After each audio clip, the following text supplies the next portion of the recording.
الحمد لله رب العالمين والعاقبة للمتقين والصلاة والسلام على سيد المرسلين وعلى آله وأصحابه أجمعين أما بعد أعوذ بالله من الشيطان الرجيم بسم الله الرحمن الرحيم واعبدوا الله ولا تشركوا به شيئا وبالوالدين إحسانا وبذي القربى واليتامى والمساكين والجار ذي القربى والجار ذي الجنوب والصاحب بالجنب وابن السبيل. وقال النبي صلى الله عليه وسلم ما زال جبريل بالجار يوصين بالجار حتى ظننت أنه سيورثه. صدق الله العلي العظيم وصدق رسوله النبي الكريم ونحن على ذلك لمن الشاهدين والشاکرین والحمد للہ رب العالمین. حاضرین جمعہ و معزز سامعین کرام و بزرگان اعظام و نوجوان ساتھیوں، اللہ تبارک و تعالیٰ کا لاکھ لاکھ شکر احسان و کرم کہ اللہ تبارک و تعالیٰ نے نماز جمعہ ادا کرنے کے لیے ہم سب کو اپنے پاک گھر میں جمع فرمایا. اللہ ہم سب کی اس حاضری کو قبول فرمائے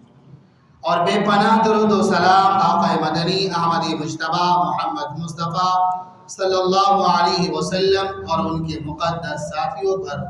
جن کے صدقے تو فعل یہ دین یعنی دین اسلام ہم تک پہنچا. مزید دعا اللہ تعالی ہم سب کو آج کے اس جمعہ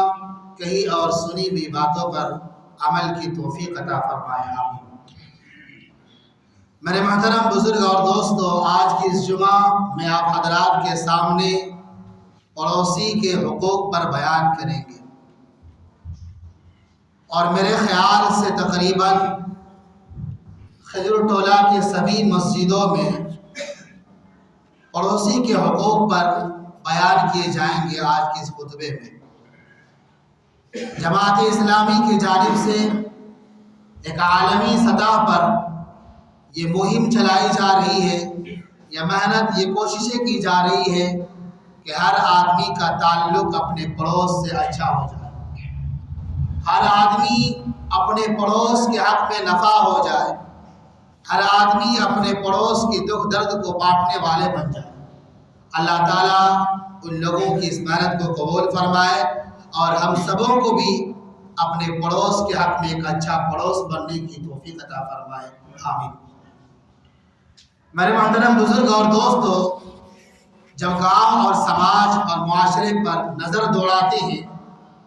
تو ایک بات ہمارے سامنے آتی ہے اور وہ بات ہمیں دکھائی بھی دیتی ہے کہ ہر انسان جسمانی اعتبار سے،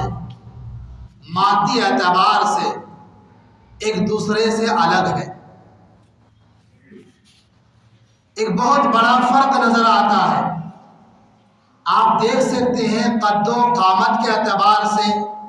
رنگ روپ کے اعتبار سے، خاندان کے اعتبار سے،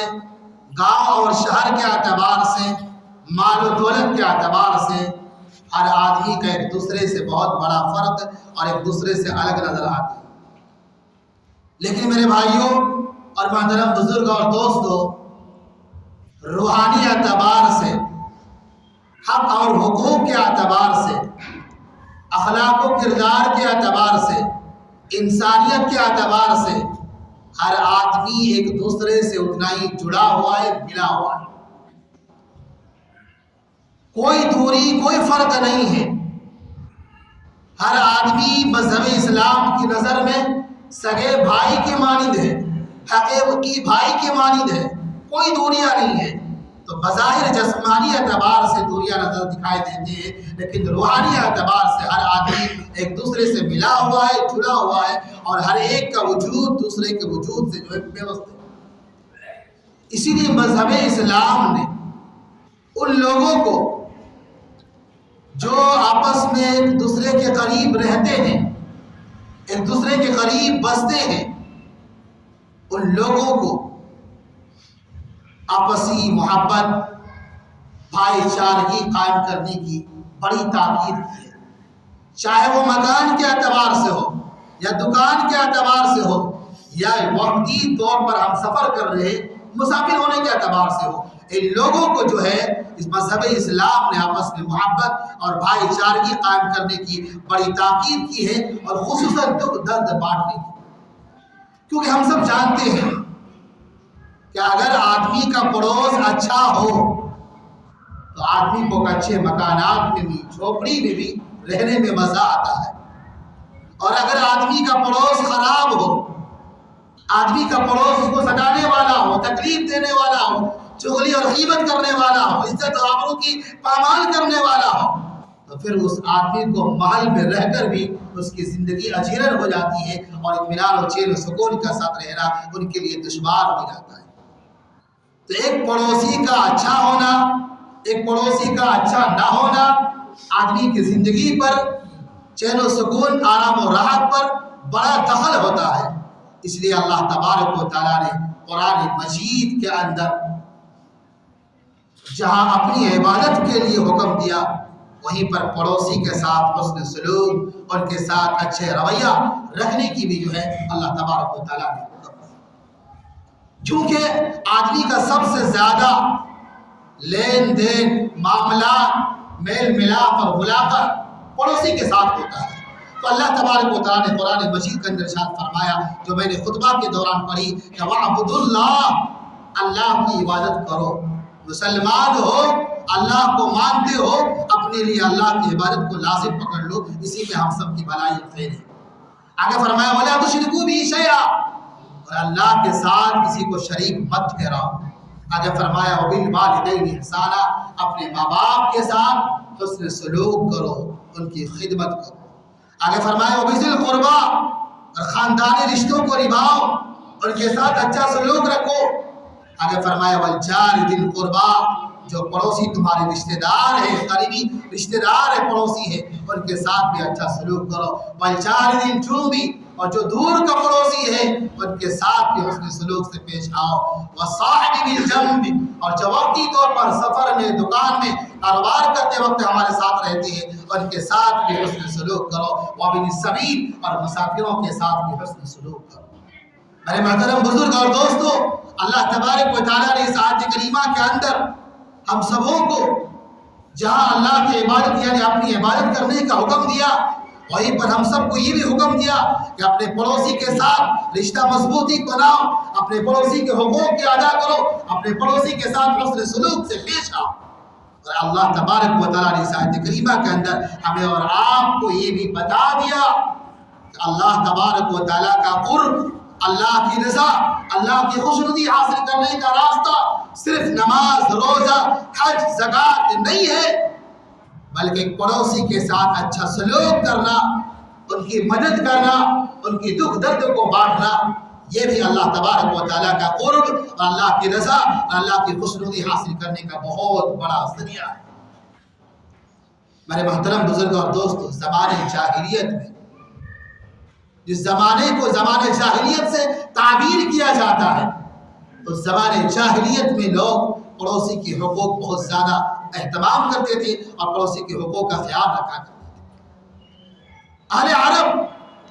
اسلام سے قبل، اللہ کے نبی صلی اللہ علیہ وسلم کے تشریف آوری سے قبل، اپنے پڑوسی کے حقوق کا بہت زیادہ خیال رکھا کرتے تھے۔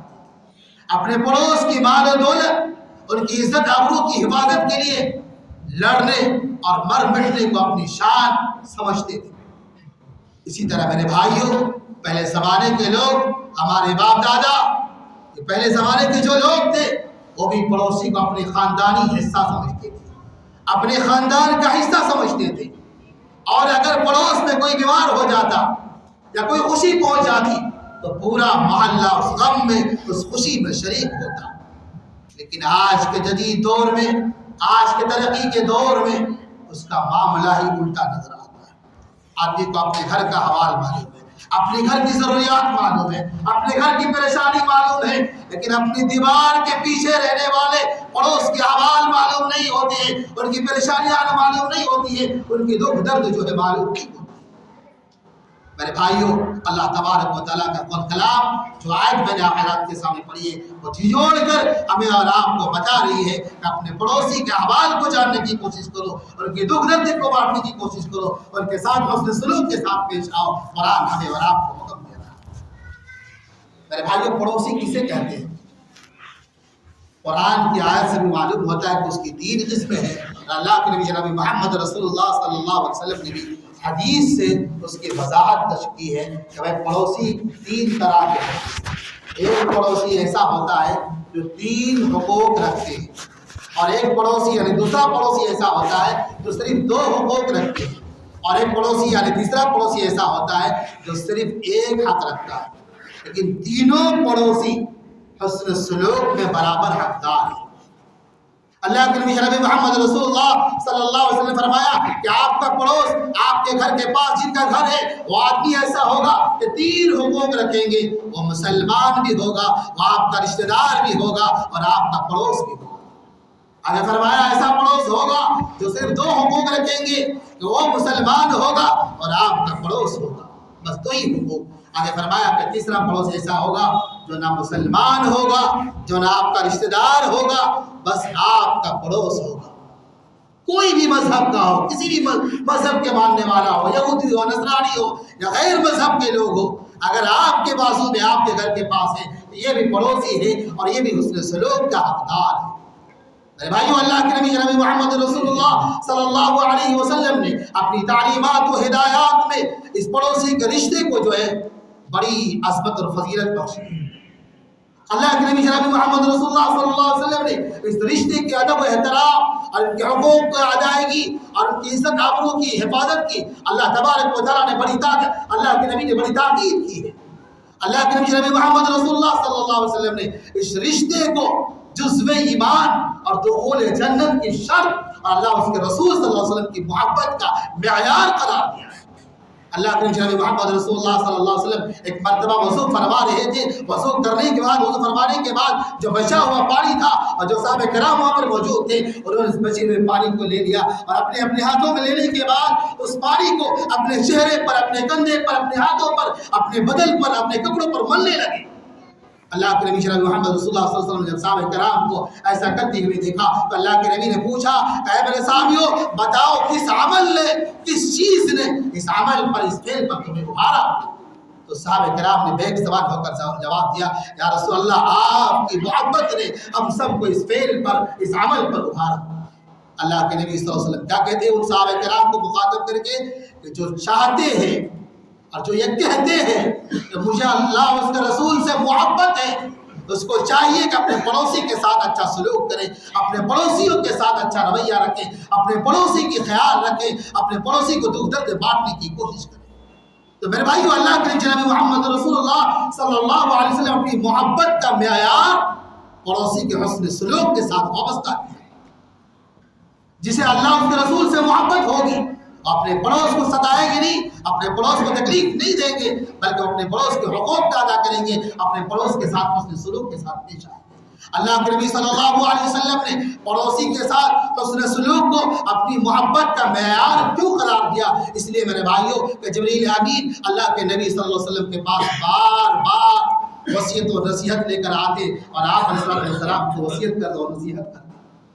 بار بار نصیحت کرتے۔ اللہ کے نبی نے فرمایا، ما زال جبریل یوصینی بالجار حتی ظننت انه سیورثه۔ جبریل امین کے بار بار آنے نے اور ان کے بار بار نصیحت کرنے نے مجھے اتنا حیرت میں ڈال دیا کہ میں یہ گمان کرنے لگا، یہ خیال کرنے لگا کہ پڑوسی کو بھی جو ہے وراثت کا حقدار نہ بنا دیا۔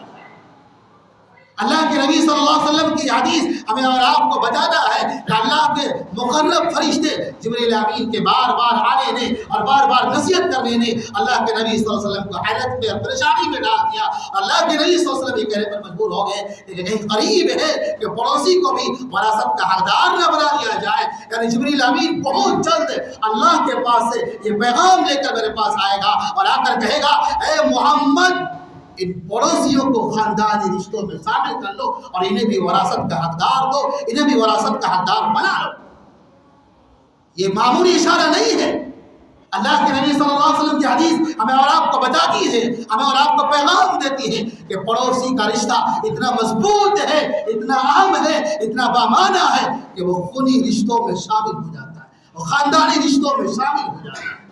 اسی تو اللہ کے نبی صلی اللہ علیہ وسلم نے فرمایا کہ پڑوسی کو ستانا، پڑوسی کو تکلیف دینا، ان سے بات چیت بند کرنا، ان سے تعلقات کو ختم کرنا، ان کی غیبت کرنا، ان کی چغلی کرنا، ان کی عزت آبرو کی پامال کرنے کی تدبیریں اور اختیار کرنا، اللہ کے نبی نے فرمایا ایسے لوگوں کے ایمان پر سوالیہ نشان کھڑے ہیں۔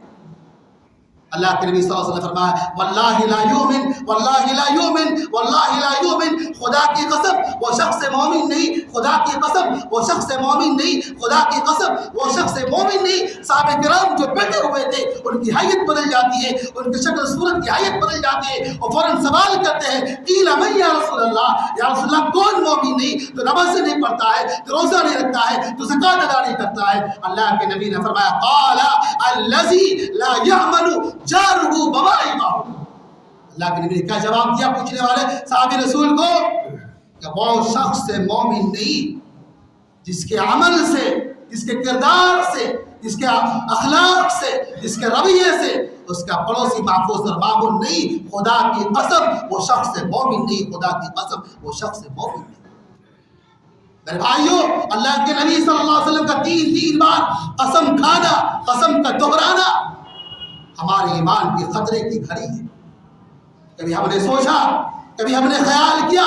آج ہم اپنے آپ کو مسلمان کہتے ہیں، اپنے ایمان کا دعویٰ کرتے ہیں، اپنے مسلمان ہونے پر اپنے آپ کو فخر کرتے ہیں، لیکن کبھی ہم نے اور آپ نے سوچا کہ ہمارا رویہ ہمارے پڑوس کے ساتھ کیا ہے، کیسا ہے، ہمارا عمل، ہمارا کردار ہمارے پڑوس کے ساتھ کیسا ہے؟ کبھی ہم نے آپ نے سوچا؟ اللہ کے نبی محمد رسول اللہ صلی اللہ علیہ وسلم نے پڑوسی کے تعلق سے، پڑوسی کے حوالے سے فرمایا اگر ایک آدمی پیٹ بھر کر کھاتا ہے اور اس کا پڑوسی بھوکا ہے تو وہ مومن نہیں ہے۔ ہم میں سے بہت سارے ایسے لوگ ہیں جن کو اللہ تبارک و تعالیٰ نے مال کی فراوانی واسطہ کر رکھا ہے، وہ بھی 3 ٹائم کھاتے ہیں، ہم بھی 3 ٹائم کھاتے ہیں، کہ ان کے کھانے کا طرز کیسا ہے اور ہمارے پڑوس کے کھانے کا کیا طرز ہے اسے بھی جاننے کی کوشش کرنی چاہیے۔ سردی کا موسم ہے، ہم بھی ٹھنڈا سے، سردی سے بچاؤ کے لیے جو تدبیریں اختیار کرتے ہیں اور جو لباس اختیار کرتے ہیں، ہمیں اور آپ کو یہ بھی جائزہ لینا چاہیے کہ ہمارے پڑوس بھی سردی سے بچنے کے لیے ویسے انتظام کر پا رہے کہ نہیں پا رہے۔ اللہ کے نبی نے فرمایا کہ جو اللہ پر من کان یؤمن باللہ والیوم الآخر فلیکرم جارہ،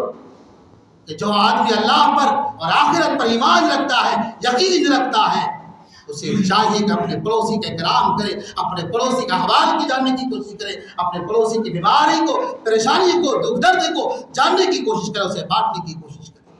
میرے بھائیو، اسلامی معاشرہ وہی ہے جہاں ہر گھر دوسرے گھر کا سایہ ہو، جہاں ہر دروازہ دوسرے دروازے کا محافظ ہو، جہاں ہر ہمسایہ اپنے ہمسایہ کا بھائی ہو۔ ہمیں اور آپ کو عمل سے، کردار سے، اخلاق سے اسلام کو زندہ کرنا ہے، باتوں سے نہیں، زبانی دعویٰ سے نہیں، اپنے کردار سے اسلام کو زندہ کرنا ہے۔ اپنے کردار سے ہم اپنے ایمان کے پیمانے کو ثابت کرنا ہے کہ دیکھ میں اپنے عمل سے بتا رہا ہوں کہ میں ایمان کی کس سطح پر ہوں، میں ایمان کی کس درجے پر ہوں۔ خلوص سے، محبت سے، پیار سے، مدد سے اپنے ہمسائے کے دل میں جگہ بنانی ہے، اپنے ہمسائے کا سہارا بننا ہے۔ اللہ کے نبی محمد رسول اللہ صلی اللہ علیہ وسلم کی عادت مبارکہ یہی تھی کہ آپ کا پڑوس اگر بیمار ہو جاتا، اللہ کے نبی صلی اللہ علیہ وسلم اس کی عیادت کے لیے تشریف لے جاتے۔ اگر کوئی میت کو انتقال ہو جاتا، آپ علیہ السلام اس کے جنازے میں شرکت فرماتے۔ اگر کوئی پریشان ہو جاتا، مدد کی ضرورت ہوتی، اللہ کے نبی صلی اللہ علیہ وسلم جو ہے حتی الوسع اس کی مدد کرنے کی، اس کے دکھ درد کو ہلکا اور آسان کرنے کی اللہ کے نبی صلی اللہ علیہ وسلم یہی اللہ کے نبی صلی اللہ علیہ وسلم کی سیرت ہے، اور یہی سیرت اللہ کے نبی صلی اللہ علیہ وسلم نے صحابہ کرام کو دیا۔ صحابہ کرام بھی اپنے پڑوسی کا بہت زیادہ خیال رکھا کرتے تھے، ان کی عزت، ان کی مال و دولت کی حفاظت کے لیے اپنی جان، اپنا ڈرنا مرنا ہر چیز اس کے لیے آسان ہو جاتا تھا اپنی شان سے۔ عبداللہ ابن عمر رضی اللہ تعالیٰ عنہ کے گھر میں ایک مرتبہ بکری ذبح کی گئی۔ عبداللہ ابن عمر کہیں سے آتے ہیں، آ کر گھر سے والد سے پوچھتے ہیں کہ میرا فلاں یہودی جو پڑوس ہے ان کے یہاں میرا گوشت، ان کے یہاں گوشت پہنچایا کہ نہیں پہنچایا؟ گھر والوں نے جواب دیا کریں کہا فوراً اس گوشت میں سے کچھ حصہ ان کے گھر میں پہنچا۔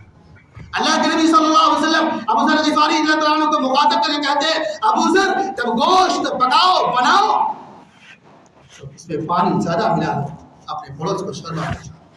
اگر ایسا نہیں کر سکتے ہو پھر ایسے برتن میں آپ گوشت پکاؤ کہ اس کی خوشبو اس کی مہک تمہارے پڑوس کی یہاں نہ پہنچ پائے۔ اللہ کے جناب محمد صلی اللہ علیہ وسلم اور صحابہ کرام نے بھی پڑوس کا خوب زیادہ خیال رکھا، ان کو خاندانی اور قومی رشتوں میں شامل کیا۔ میرے بھائیوں یہی سیرت جو ہے اللہ کے نبی صلی اللہ علیہ وسلم کے صحابہ میں آتی ہے، پھر تابعین میں آتی ہے۔ عبداللہ ابن مبارک رحمہ اللہ اپنے وقت کا بہت بڑے محدث گزرے ہیں ہارون رشید کے زمانے میں۔ ایک مرتبہ خلیفہ ہارون رشید اپنی ٹھاٹ بار شان بار کے ساتھ لشکر رعایا کے ساتھ ایک جگہ جاتے ہیں پروگرام میں، گاؤں جہاں جاتے ہیں گاؤں کے سارے لوگ ہارون رشید کی زیارت کے لیے سب لوگ ان کے سامنے آتے ہیں اور ان کی زیارت کرنے لگتے ہیں۔ اتنے میں عبداللہ ابن مبارک رحمہ اللہ بھی آتے ہیں، اور وہ لوگ جو اس سے پہلے ہارون رشید کی زیارت کر رہے تھے ہارون رشید کو چھوڑ کر سب کے سب جو ہے عبداللہ ابن مبارک رحمہ اللہ علیہ کے پاس پہنچتے ہیں۔ اللہ تبارک و تعالیٰ نے انہیں محدث بنایا تھا وقت کا، اور بہت ساری خوبیوں میں ان کی بہت بڑی خوبی یہ تھی کہ اپنے ہمسایہ کے حق میں بہت بڑا نافع تھا۔ ان کا پڑوس یہودی تھا، اور جب بھی خوشی کا موقع ہو، تہوار کا موقع ہو، کوئی بڑا موقع آ جاتا، اپنے گھر والوں کے لیے جو بھی چیز خریدتے سب سے پہلے اس چیز کو جو ہے اپنے یہودی کے پڑوس کے ہم کپڑا خریدنے کی باری آتی تو کپڑا خریدتے، اس کو اپنے یہودی کے بچوں کو سب سے پہلے پیش کرتے، کوئی چیز مٹھائیاں وغیرہ خرید کر لاتے تو سب سے پہلے یہودی کے بچے کے گھر میں پہنچاتے۔ اس یہودی کو یہ نوبت آ گیا تو اپنا مکان بیچنا چاہا، اور بیچتے وقت اس مکان کی قیمت 2000 دینار انہوں نے رکھا، جبکہ اس وقت سارے گھروں کی قیمت صرف 1000 دینار تھا، لیکن انہوں نے اس گھر کی قیمت 2000 دینار رکھتے ہیں۔ لوگ پوچھتے ہیں کہ آپ نے اپنے گھر کی قیمت 1000 دینار بڑھا کر کیوں رکھا ہے؟ کہا اس لیے رکھا ہے کہ میرے گھر کی قیمت تو وہی ہے 1000 دینار، لیکن میں جو پڑوس چھوڑ کر جا رہا ہوں عبداللہ ابن مبارک رحمہ اللہ کو چھوڑ کر جا رہا ہوں، اس کی بنیاد پر میرے گھر کی قیمت بڑھ جاتا ہے۔ مال سے دولت سے آدمی بڑا نہیں ہوتا ہے، اخلاق سے، کردار سے، رویے سے، عمل سے، ایک دوسرے کے نفع پہنچانے کے اعتبار سے، ایک دوسرے کے دکھ درد بانٹنے کی وجہ سے آدمی بڑا ہوتا ہے۔ تو میرے بھائیوں جماعت اسلامی کا جو مہم ہے، ہر آدمی کا تعلق اپنے پڑوس کے ساتھ اچھا ہو جائے، ہر آدمی کا تعلق اپنے پڑوسی کے حق میں بہتر ہو جائے۔ میرے بھائیوں آپ بھی یہ سوچ کر یاد کر کے جاؤ کہ آج کے بعد سے میں پڑوسی کے حق میں بہتر بنوں گا، ہمارا پڑوسی یہ محسوس کرنے پر مجبور ہو جائے کہ میں کسی اجنبی کے پاس نہیں آیا ہوں بلکہ اپنے رشتے دار کے پاس آیا ہوں، میسج نہیں کرتا۔ اگر آپ چاہتے ہیں کہ ہم اچھا ہے، ہم ایمان والے ہیں، ہم اللہ اس رسول سے محبت کرنے والے ہیں، تو میرے بھائیوں پڑوسی کی گواہی معتبر ہے۔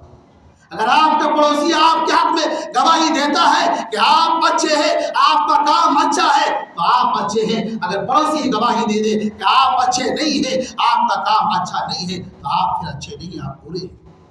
تو پڑوسی کو تکلیف دینا، اذیتیں پہنچانا، میرے بھائیوں اللہ تبارک و تعالیٰ اس آدمی پر جنت کو بھی حرام کر دے گا۔ بہت سارے دکانداروں کو دیکھتا ہوں، دکان چھٹی ہوئی ہے، قریب میں ہے، اب ایک آدمی گاہک کسٹمر خریدنے کے لیے آ رہا ہے کچھ سامان، لیکن گاڑی یہاں پر کھڑا کرنا چاہ رہا ہے اور سامان اسی سے لے گا، لیکن وہاں پر جگہ کی گنجائش نہیں ہے اور بغل میں گاڑی کھڑ دیتے ہیں، تو آدمی بولنا چلانا گاڑی کو ہٹوانے کی کوشش کرتا ہے۔ نہیں میرے بھائیو، اخلاق یہ سکھاتا ہے، اللہ اس رسول کی تعلیم یہ ہے کہ وہاں پر گاڑی کھڑی کر دو، تمہارے پڑوس کے حق میں بہتر اور بھلا۔ تو آدمی اگر پڑوسی کو سکھاتا ہے، تکلیفیں پہنچاتا ہے، اذیتیں پہنچاتا ہے، گندگی اس کی طرف پھینکتا ہے، تو جنت اس پر حرام ہو جاتا ہے۔ اللہ کے نبی صلی اللہ علیہ وسلم کی خدمت میں صحابہ کرام آئے اور ایک خاتون کے بارے کہنے لگے کہ یا رسول اللہ، ایک خاتون ہمارے گھر یہاں رہتی تھی، جو خاتون نماز، روزہ، تلاوت، بہت زیادہ نفلی نمازوں کے اہتمام کیا کرتی تھی، تلاوت کیا کرتی تھی، لیکن اس کا رویہ پڑوسی کے حق میں صحیح نہیں تھا، گالی بکتی تھی، تکلیفیں پہنچاتی تھی، اذیتیں پہنچاتی تھی۔ اللہ کے نبی صلی اللہ علیہ وسلم فرمایا وہ خاتون جہنم میں۔ اور ایک خاتون کے بارے میں یہ بھی بتایا گیا کہ اللہ کے نبی صلی اللہ علیہ وسلم ہمارے پڑوس میں ایسے خاتون بھی تھی جو نماز، روزہ جو فرض ہے، جو ضروری ہے، اسی پر اکتفا کرتی تھی، نفلی نمازوں، نفلی روزوں کا سہارا نہیں لیتی تھی، تلاوت کے اہتمام، ذکر و اذکار کے اہتمام ان کی زندگی میں زیادہ نہیں تھی، لیکن اپنے پڑوس کے حق میں وہ بہتر تھی، پڑوس کو جہاں تک ہوتا تھا ممکن آرام پہنچانے کی کوشش کرتی تھی، دکھ درد کو بانٹنے کی کوشش کرتی تھی۔ اللہ کے نبی صلی اللہ علیہ وسلم نے فرمایا کہ وہ جنت میں۔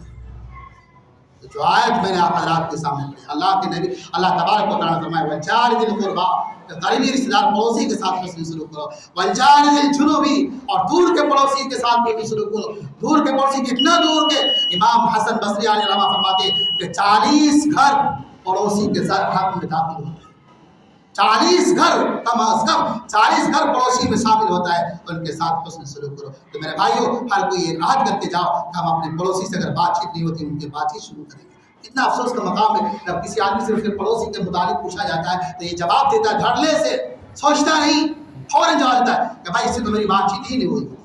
سب کے بارے میں پوچھو، اس کے بارے میں مت پوچھو، یہ ویسے ہے، یہ ویسے ہے۔ میرے بھائیوں، آپ کیا ہے؟